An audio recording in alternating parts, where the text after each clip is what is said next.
Hello students, welcome back. Now in the video பார்க்க போற topic computer network யூனிட்ல இருந்து டேட்டா கம்யூனிகேஷன் டெர்மினாலஜி பத்தி தான் பார்க்க போறோம். as per the CBSE syllabus follow பண்ண கரிக்குலம் தான் இது. ரைட், நான் ஃபாலோ பண்ற புக் ஸ்மித்ரா அரோரா புக் தான். ஸோ உங்க CBSE கரிக்குலம்ல இந்த சாப்டர்ஸ் ஃபுல்லாமே கவர் பண்ண போறேன். ஓகேவா? ஸோ இந்த வீடியோல நம்ம கம்யூனிகேஷன்னா என்ன அப்படின்றத பத்தி பார்க்க போறோம். காம்போனன்ட் ஆஃப் டேட்டா கம்யூனிகேஷனை பற்றி ஒரு எக்ஸ்ப்ளனேஷன் கொடுத்துட்டு அதோட எக்ஸாம் டிப்ஸ் எல்லாத்தையுமே உங்களுக்கு ஷேர் பண்ண போகிறேன். So capacity, bandwidth, data transfer ரேட்னா என்ன, ஐபி அட்ரஸ் அண்ட் ஸ்விட்சிங், டூ டைப்ஸ் ஆஃப் ஸ்விட்சிங், சர்க்கியூட் அண்ட் பேக்கெட் ஸ்விட்சிங் பற்றி சொல்லித்தர போகிறேன். அது மட்டும் இல்லை, அதோட டிஃப்ரென்ஸ் பிட்வீனை பற்றியும் நம்ம பார்க்க போகிறோம். ஏன்னா லாஸ்ட் இயர் சாம்பிள் பேப்பர்ஸில் டிஃப்ரென்ஸ் பிட்வீன் இந்த கொஷின்ஸ் கேட்டிருந்தாங்க. ஸோ இதுக்கான எக்ஸ்ப்ளனேஷனும் கொடுக்க போகிறேன். இந்த சாப்டர், இந்த டாபிக் கம்யூனிகேஷனில் கேட்குற ஃபுல் ஃபார்ம்ஸை பற்றியும் ஒரு எக்ஸ்ப்ளனேஷன் கொடுக்க போகிறேன். அதுவும் இல்லை, எக்ஸாம் கீ பாயிண்ட்ஸும் லாஸ்ட் மினிட் எக்ஸாம் டிப்ஸும் உங்களுக்கு நான் கொடுக்க போகிறேன். ஸோ வீடியோவை ஸ்கிப் பண்ணாமல் ஃபுல்லாக பாருங்கள். முடிஞ்சவங்க ஃப்ரெண்ட்ஸுக்கும் ஷேர் பண்ணுங்கள், சப்ஸ்கிரைப் பண்ணுங்கள். கம்யூனிகேஷன் அப்படின்னா என்னென்னா, இது ஒரு மீடியம், ஒரு சென்டருக்கும் ரிசீவருக்கும் இடையில இருக்க ஒரு மீடியம் தான் கம்யூனிகேஷன் சொல்லுவோம். அப்போ அந்த சென்டருக்கும் ரிசீவருக்கும் இடையில இந்த மீடியமாக ஆக்ட் பண்ணுற கம்யூனிகேஷன் ஒரு டேட்டாவை ட்ரான்ஸ்ஃபர் பண்ணுறது. சரியா? அப்போ நம்ம இங்கே என்ன சொல்லணும் அப்படின்னா, ஷேரிங் ஆஃப் டேட்டா அப்படின்னு சொல்லி சொல்கிறோம். ஓகேவா? Sharing of information from one place to another பிளேஸை தான் கம்யூனிகேஷன் சொல்லி சொல்கிறோம். ரைட்? அப்போ இங்கே என்ன நடக்குது அப்படின்னா, இங்கே கம்ப்யூட்டரில் நம்ம கம்யூனிகேட் பண்ணுறோம் அப்படின்றனால நம்ம யூஸ் பண்ணுறது எலக்ட்ரானிக் டிவைசஸ். இது கம்ப்யூட்டரில் இருக்கலாம், மொபைல் ஃபோனாக இருக்கலாம். டேட்டாவை நம்ம எலக்ட்ரானிக் டிவைசஸ்க்கு மிடில் ட்ரான்ஸ்ஃபர் பண்ணுறோம். அந்த எலக்ட்ரானிக் டிவைசஸ் கம்ப்யூட்டர், மொபைல் ஃபோனாக கூட இருக்கலாம், இல்லை ரெண்டுமே கம்ப்யூட்டராக கூட இருக்கலாம், ரெண்டுமே மொபைல் ஃபோனாக கூட இருக்கலாம். ஓகேவா? அப்போ ரெண்டு எலக்ட்ரானிக் டிவைசஸ்க்கு மிடில் டேட்டாவை நம்ம கம்யூனிகேட் பண்ணுறோம். ஓகேவா? ப்ராப்பராக இதுக்கு டெஃபினேஷன்ஸ் எப்படி எழுதணும் அப்படின்னா, data communication is a exchange of data between two or more devices through the communication medium. சரியா? நீங்கள் ஒரு ப்ரொஃபஷனலாகவோ இல்லை வெளியில் பேசும்போதோ உங்களுக்கு கான்செப்ட் கிளாரிட்டி இருக்குது அப்படின்றத எப்படி ஐடென்டிஃபை பண்ணுவாங்கன்னா, சில கீவேர்ட்ஸை வச்சு தான். சரியா? அப்போ இந்த எக்ஸ்சேஞ்ச் ஆஃப் டேட்டா அப்படின்ற கீவேர்டு இருக்கணும். சென்டர், ரிசீவர், மீடியம் அப்படின்னு சொல்லி பேசணும். மீடியம் அப்படின்றது கம்யூனிகேஷன் மீடியம். சென்டர்லேருந்து ரிசீவருக்கு டேட்டாவை நம்ம என்ன பண்ணுறோம், எக்ஸ்சேஞ்ச் பண்ணுறோம். ட்ரான்ஸ்ஃபர் கூட சொல்லக்கூடாது, எக்ஸ்சேஞ்ச் ஆஃப் டேட்டாஸ்ன்னு சொல்லி பேசணும். இந்த மாதிரி ப்ரொஃபஷனலாக நீங்கள் எக்ஸ்ப்ளனேஷன் கொடுத்தீங்க அப்படின்னா நாலேஜ்டு பர்சனாகவே நம்ம வெளியில் தெரியும். ஓகேவா? ஸோ டெஃபினேஷன் இந்த மாதிரி எல்லாம் ப்ராக்டிஸ் பண்ணிக்கோங்க. இந்த கீவேர்ட்ஸ் எல்லாம் இருந்துச்சு அப்படின்னா well and good. Components of data communication 5 basic components இருக்குது. First one sender, receiver, message, communication medium, protocols. ஓகேவா? ஓகே, சென்டர் அப்படின்னாலே நமக்கு தெரியும், device that sent the data. எங்கேருந்து சென்ட் பண்ணுறது? ஒரு கம்ப்யூட்டர்லேருந்தோ மொபைல்லேருந்தோ டேட்டாஸை சென்ட் பண்ணுது. ரிசீவர் யாராக இருப்பாங்க? அந்த டேட்டாவை வாங்குறவங்க, ரிசீவ் பண்ணுறவங்க. அது ஒரு கம்ப்யூட்டரோ, லேப்டாப்போ, ஒரு சர்வரோ, இல்லை ஒரு மொபைல் ஃபோனோ கூட நம்மளுக்கு இருக்கலாம். ஓகேவா? ரிசீவர். மெசேஜ் அப்படின்றது ஆக்சுவலாக ஒரு டேட்டா. அந்த டேட்டாவை தான் நம்ம சென்டர்லேருந்து ரிசீவருக்கு ட்ரான்ஸ்ஃபர் பண்ண போகிறோம். அந்த டேட்டா என்ன ஃபார்மேட்டில் இருக்கும் அப்படின்னா, டெக்ஸ்ட், இமேஜ், வீடியோ ஃபார்மேட்டில் இருக்கலாம். கம்யூனிகேஷன் மீடியம் அப்படின்னா, சென்டர்லேருந்து ரிசீவருக்கு நம்ம டேட்டாவை ட்ராவல் பண்ணுறோமா, அது ஒரு கேபிள் மூலியமாகவோ ஒரு வைஃபை மூலியமாகவோ நம்ம ஒரு மீடியமாக வச்சு ட்ரான்ஸ்ஃபர் பண்ணுறது தான் கம்யூனிகேஷன் மீடியம். ஸோ நம்ம இங்கே யூஸ் பண்ணுற ப்ரோட்டோகால்ஸ்னால் ரூல்ஸ்ன்னு சொல்லுவோமா, இந்த rules that control the communication. Right? என்ன ரூல்ஸை ஃபாலோ பண்ண போகிறோம் அப்படின்னா, நம்ம த்ரூ த நெட்வொர்க் வழியாக ட்ரான்ஸ்ஃபர் பண்ணுறதுனால நம்ம வெப்சைட்டு, வெப் பேஜஸ் மூலிமா ட்ரான்ஸ்ஃபர் பண்ணுறதுனால ப்ரோட்டோகால்ஸை ஃபாலோ பண்ணணும்.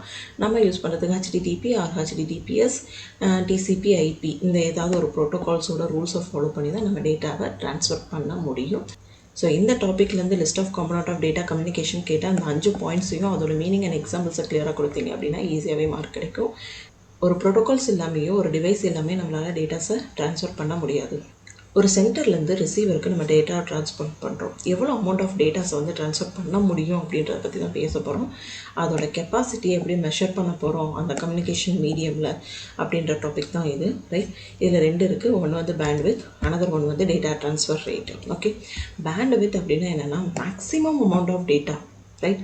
சென்டர்லேருந்து ரிசீவருக்கு ஒரு டேட்டாவை எவ்வளோ மேக்ஸிமம் அமௌண்ட் ஆஃப் டேட்டாவை ட்ராவல் பண்ணி நெட்வொர்க்கில் கொண்டு போக முடியும் அப்படின்ற கெப்பாசிட்டியை மெஷர் பண்ணுறது தான் பேண்ட்வித். ஓகேவா? அப்போ இதோட டெஃபினிஷன் இதுதான். Bandwidth is a data carrying the capacity of communication channel. அப்போ மோர் பேண்ட்வித்தாக இருந்துச்சு அப்படின்னா ஃபாஸ்டர் இன்டர்நெட். ஓகேவா? இதை நம்ம எப்படி மெஷர் பண்ணுவோம் அப்படின்னா, ஹர்ட்ஸ் ஆர் பிட் ஃபர் செகண்ட்ஸ் அப்படின்ற மெஷர்மெண்ட்டில் தான் இதை மெஷர் பண்ணுவோம். ஓகேவா? டேட்டா ட்ரான்ஸ்ஃபர் ரேட் அப்படின்னா ஆக்சுவல் ஸ்பீடுன்னு சொல்லுவோம். At which data is transfer. சரியா, அதோட ஆக்சுவல் ஸ்பீடு, இந்த டேட்டா இப்படி தான் ட்ரான்ஸ்ஃபர் ஆகும், அதோட ஆக்சுவல் ஸ்பீடு இவ்வளோ தான் அப்படின்ற மாதிரி. அப்போ data transfer rate is amount of data transmitted per second. செகண்டுக்கு எவ்வளோ டேட்டாவை தான் டிரான்ஸ்மிட் பண்ண முடியும் அப்படின்றதான் டேட்டா ட்ரான்ஸ்ஃபர் ரேட். இதை நம்ம மெஷர் பண்ணும்போது பிட் பர் செகண்டோ, kilo bit per second, mega bit per second, giga bit per second சொல்லி இந்த மெஷர்மெண்ட் யூனிட்டில் நம்மளால் மெஷர் பண்ண முடியும். அப்போது இதில் நம்ம அண்டர்லைன் பண்ண வேண்டியது என்னென்னா, பேண்ட்வித் அப்படின்னா கெப்பாசிட்டியை மெஷர் பண்ணுறது, டேட்டா ட்ரான்ஸ்ஃபர் ரேட்னா ஆக்சுவலாக அந்த டேட்டா எவ்வளோ ஸ்பீடில் ட்ராவல் ஆகும் பர் செகண்ட்ஸ். ஓகேவா. Next IP address. ஐபி அப்படின்னா என்னென்னா இன்டர்நெட் ப்ரோட்டோகால் அட்ரஸ்ன்னு சொல்லுவோம், ஐபி அட்ரஸ். ஓகேவா.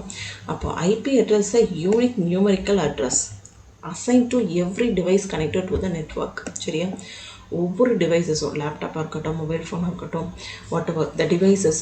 இதோட definition, IP address a unique numerical address assigned to every devices connected to the network.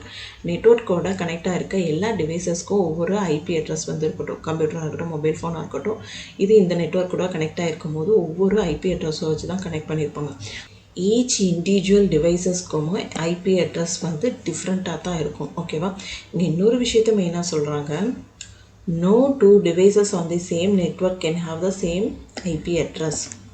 Network அப்படின்றப்போ லேனாக இருக்கலாம், மேனாக இருக்கலாம், வேனாக இருக்கலாம். சரியா, அப்போது அந்த நெட்வொர்க்குள்ளே கனெக்டாக இருக்க டிவைஸ் சேம் ஐபி அட்ரஸில் இருக்காது அப்படின்றது தான் கிளியராக சொல்கிறாங்க. ஓகேவா.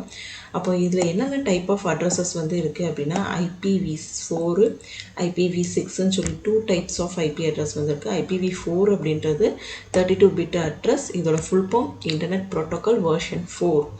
IPv6 அப்படின்றப்போ internet protocol version 6 128 bit addresses வந்து இருக்கும்.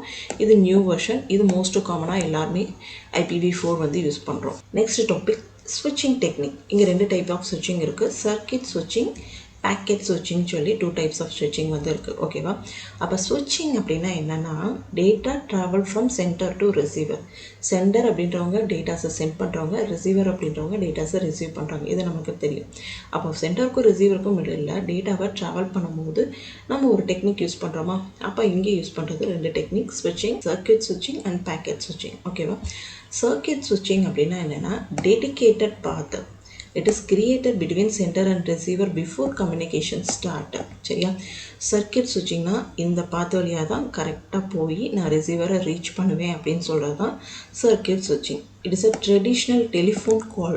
சரியா, சென்டர்லேருந்து இவங்களுக்கு தான் கால் பண்ணுறோம் அப்படின்னு சொல்கிறது சர்க்கிட் ஸ்விட்சிங். டெடிகேட்டட் பாத்து, ஃபிக்ஸ்டு பாத்தாக தான் இருக்கும், பாத் எப்போவுமே மாறாது, கண்டினியூஸ் கனெக்ஷனாக தான் இருக்கும். சரியா, பிரேக் ஆகாது.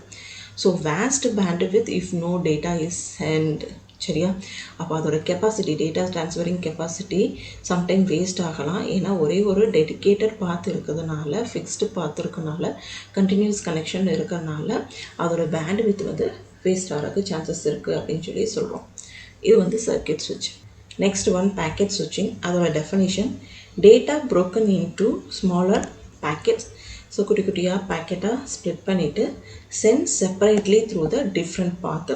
சரியா, இதுக்கு டெடிகேட்டட் பாத்து கிடையாது, ஃபிக்ஸ்டு பாத்தும் கிடையாது, டிஃப்ரெண்ட் பாத்து மூலிமா ஸ்மால் பேக்கெட்ஸாக நம்ம சென்ட் பண்ணுறோம். சரியா, இதுக்கு best example internet, efficient use of internet, no dedicated path is needed, packet reassemble at the designation. சரியா, ஏன்னா நம்ம எல்லாமே ஸ்ப்ளிட் பண்ணி டிஃப்ரெண்ட் பாத்து மூலிமா சென்ட் பண்ணுறோம், ஒரே ஒரு ரிசீவருக்கு தான் சென்ட் பண்ணுறோம். அப்போ ரிசீவர் சைடில் நம்மளோட ஸ்மால் பேக்கேஜஸ் எல்லாமே ரிசீவ் ஆகும்போது ஒரு ஹோல் அசம்பிள்டு பேக்கேஜை தான் டெசிக்னேஷன் ப்ளேஸில் ரீஅசம்பிள் ஆகி தான் நம்மளுக்கு ரிசீவ் ஆகும். ஓகேவா.